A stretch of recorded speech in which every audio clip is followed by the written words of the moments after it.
How to change Yahoo email address. You cannot directly change your Yahoo email address, but you have an option depending on what you need. So let's get started. First of all, open any web browser and navigate to the yahoo.com. Once inside the Yahoo, make sure you are logged into your Yahoo account. Then tap on your profile or name initial at the top right corner of your screen and a drop down menu will appear. From the drop down menu, tap on the Manage Your Account.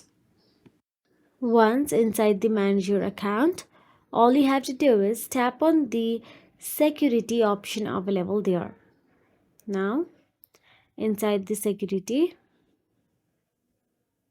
scroll down and there you will get to see Recovery email option available there. Simply tap on it.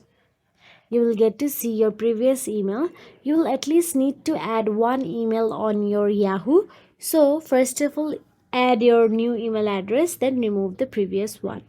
So that is it. If you found this video helpful, please like, share and subscribe, and thank you so much for watching.